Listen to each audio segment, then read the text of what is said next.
ಕಾರ್ಯಾಚರಣೆ ನಡೆಸ್ತಾ ಇತ್ತು. ಅದರ ಹಿನ್ನೆಲೆಯಲ್ಲಿ ಏನು ಕಳೆದ ವರ್ಷ ಜುಲೈಯಲ್ಲಿ ಒಂದು ಮೊಬೈಲ್ ಸ್ನ್ಯಾಚಿಂಗ್ ಆಗಿತ್ತು ಮತ್ತು ಮೊಬೈಲ್ ಮತ್ತು ಕ್ಯಾಶು ರಾಬರಿ ಆಗಿತ್ತು ಸಬರ್ಬನ್ ಸ್ಟೇಷನ್ ಲಿಮಿಟ್ಸಲ್ಲಿ. ಅದರಲ್ಲಿ ತಲೆಮರೆಸಿಕೊಂಡು ಆರೋಪಿಗಳ ಬಗ್ಗೆ ಖಚಿತ ಮಾಹಿತಿ ಬರುತ್ತೆ. ಅದರಲ್ಲಿ ಇವತ್ತು ಬೆಳಗಿನ ಜಾವ 3 ಜನ ಆರೋಪಿಗಳಿಗೆ ಬಂಧಿಸುವಲ್ಲಿ ಯಶಸ್ವಿಯಾಗಿದ್ದಾರೆ ಮತ್ತು ಇದಕ್ಕೆ ಯಾರು ಒಂದು ತಂಡ ಕಟ್ಕೊಂಡು ರಾಬರಿ ಮಾಡಿಸ್ತಾ ಇತ್ತು ಅದರಲ್ಲಿ ಅವನನ್ನ ಬಗ್ಗೆ ಮಾಹಿತಿ ಕಲೆ ಹಾಕಲಿಕ್ಕೆ ತಂಡ ಶ್ರಮಿಸ್ತಾ ಇದ್ದಾರೆ. ಒಬ್ಬ ತಲೆಮರೆಸಿಕೊಂಡು ಆರೋಪಿಯನ್ನು ಅರೆಸ್ಟ್ ಮಾಡಬೇಕಾದ್ರೆ ಅವರು ನಮ್ಮ ಸಿಬ್ಬಂದಿ ಮೇಲೆ ಹಲ್ಲೆ ಮಾಡ್ತಾರೆ ಸಿಬ್ಬಂದಿ.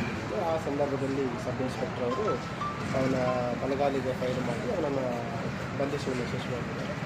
ಏನು ಇದರಲ್ಲಿ ಗಾಯಗೊಂಡಿದ್ದರು ನಮ್ಮ ಸಿಬ್ಬಂದಿ ಮತ್ತು ಆರೋಪಿ ಅವರನ್ನು ಆಸ್ಪತ್ರೆಗೆ ಸಾಗಿಸಲಾಗಿದೆ. ಮುಂದಿನ ಕಾನೂನು ಪ್ರಕಾರ ಇವನ ಏನು ಆರೋಪಿ ಇದ್ದಾನೆ ಇವನ ಮೇಲೆ ಒಟ್ಟು 307 ವೆಹಿಕಲ್ ಮತ್ತು ಗ್ಯಾಂಬ್ಲಿಂಗ್ ಅದಲ್ಲದೆ ರಾಬ್ರಿ ಕೇಸಸ್ ಒಟ್ಟು 9 ಪ್ರಕರಣಗಳಿದ್ದಾವೆ. ಅದಲ್ಲದೆ ಇದು ಕೂಡ ಪ್ರಕರಣ ಆಗುತ್ತೆ.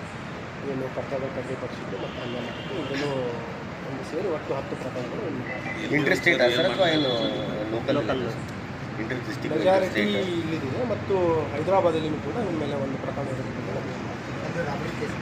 ಎಲ್ಲ ರಾಬ್ರಿ ಮತ್ತು 307 ಕಲ್ಟ್ ಕೇಸ್ ಇದೆ. ಅದಲ್ಲದೆ ಈ ಪ್ರಿವೆಂಟಿವ್ ಸೆಕ್ಷನ್ಗಳಲ್ಲಿ ಕೂಡ ಕೇಸ್ ಮಾಡಲಿಕ್ಕೆ ಮುಖ್ಯವಾಗಿ ಏನಂತಂದರೆ ಇವರು ಒಂದು ತಂಡ ಕರೆಸ್ಕೊಂಡು ಈ ನಮ್ಮ ಯೂನಿವರ್ಸಿಟಿ ಪೊಲೀಸ್ ಸ್ಟೇಷನ್ ಲಿಮಿಟ್ಸಲ್ಲಿ ಮತ್ತು